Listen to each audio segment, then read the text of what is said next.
هذا اللقاء تندرج في اللقاءات اللي هي برمجات الغرفة منذ زمان في إطار يعني البرنامج السنوي ديالها، يعني الدبلوماسية الاقتصادية. وكنا درنا واحد الزيارة هذه عام ونص، سنة ونص، واللي تمت فيها توقيع عدة اتفاقيات من أجل يعني وضع برنامج ديال التنمية ديال يعني التجارة والقطاعات الاقتصادية بمختلف من جوانبها. واليوم جات هذه الزيارة في واحد السياق خاص. أولا هذا في إطار التوجيهات الملكية اللي جلالته الله يحفظه يعطي أهمية قصوى لإفريقيا. واليوم الحضور القوي ديال المغرب في إفريقيا جاب النتيجة ديال هذاك العمل اللي دار من طرف صاحب الجلالة، واللي من طبيعة الحال حنا مطالبون باش نتبعوه. كذلك تندرج كيجا في نفس المناسبة اللي انعقدت فيه يعني اللجنة المشتركة السنغالية المغربية، وكذلك منتدى رجال الأعمال في الدار البيضاء. وكما شاهدتم فالإخوان اللي حاضرين اليوم فيهم رجال الأعمال، واللي غادي يشتغلوا مع رجال الأعمال ديال سوس ماسا باش يعني يبحثوا على مجالات للعمل المشترك. كذلك كانت مناسبة، وأنتم سمعتوا الكلمة ديال السيد رئيس غرفة التجارة والصناعة والفلاحة ديال دكار، كيفاش تكلم على المغرب وكيفاش تكلم على النجاح في التنظيم ديال كأس إفريقيا. وهذا من طبيعة الحال اعتراف بما قام به المغرب. وهذه المسألة من طبيعة الحال بغينا كذلك يعني نفسروا ما بين الأشياء. فما يتعلق بصلابة العلاقة ما بين المغرب والسنغال هو بعيد على ما يمكن يوقع يعني بعض تشويش في المجال الرياضي. فسواء اللجنة المشتركة أو منتدى رجال الأعمال في الدار البيضاء ولا اللقاء اليوم، هذا برهان وحجة على خصوم المملكة أن راه العلاقة ديالنا مع الدول الإفريقية خصوصا السنغال ما يمكنش يزعزعها أي حاجة اللي هي تنعتبرها يعني جانبية. فنرجع المجالات اللي هي تنشتغلوا عليها مع الإخوان ديالنا السنغال.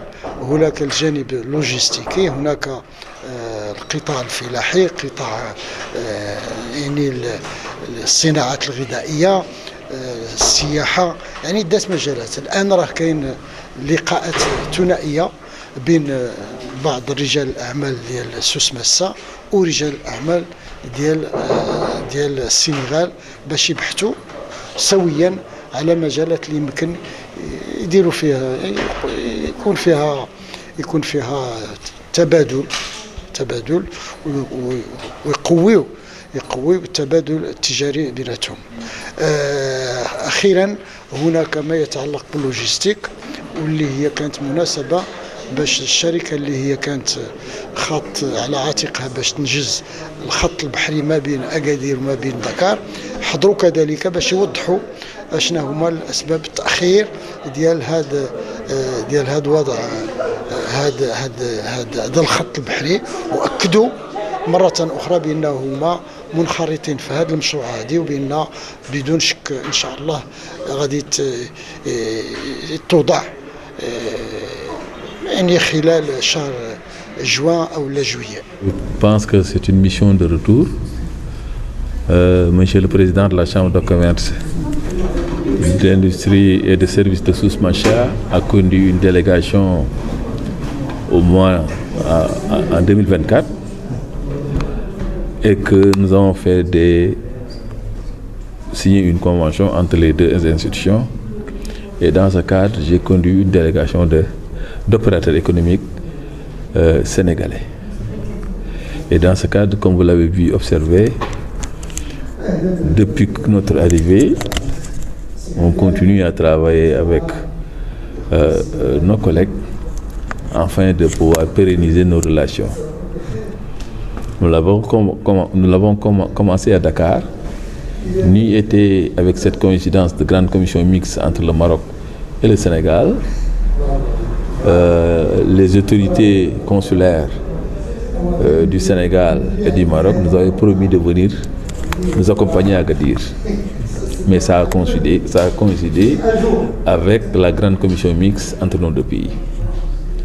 Donc nous sommes ici pour essayer de développer nos relations et que je pense que, comme vous l'avez constaté, ils ont déjà commencé, surtout l'institution de Souss-Macha et Dakar, à travailler la main dans la main, ce que vous avez constaté au niveau de l'opérationnalité du marché d'intérêt national, qu'il y a beaucoup de structures ou de transporteurs marocains qui sont en train de prendre cet espace que nous avons réservé à cette coopération.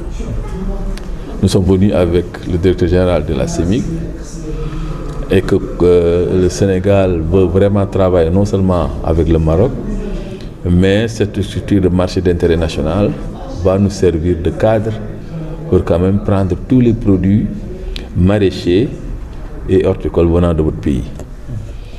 Maintenant, notre souhait, nous, c'est de prolonger cette coopération.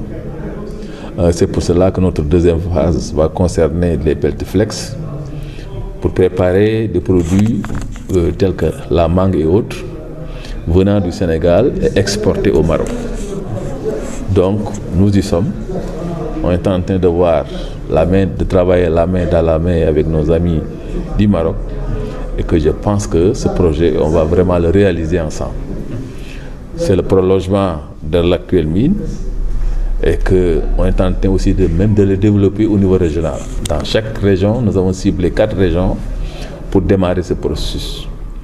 Donc, si Dieu le veut, avec ce programme de fret maritime, que nous allons travailler pour essayer de voir les produits aussi que vous nous amenez, vous pouvez aussi repartir avec des produits sénégalais. Et ça aussi, c'est un programme qui nous intéresse et que nous y sommes en train de travailler. Nous l'avons développé, ce qu'on appelle notre garde gros porteurs, pour quand même permettre aux camions de mieux s'installer, parce que c'est des camions frigorifiques. Il faut des installations modernes pour leur permettre quand même de conserver leurs produits. Et ça aussi, nous avons pris des mesures pour les accompagner dans ce sens. Donc, ce qui reste, c'est de développer la coopération entre nos deux institutions, nos deux chambres, et que, comme vous l'avez constaté, le président Dor et moi-même, nous avons continué à travailler la main dans la main. Nos autorités ont déjà pris des engagements. C'est pour cela que la grande commission mixte entre le Sénégal et le Maroc s'est tenue de haut niveau avec la présence des premiers ministres. Ça veut dire que nous entendons vraiment travailler la main dans la main. Vous savez, cette affaire du sport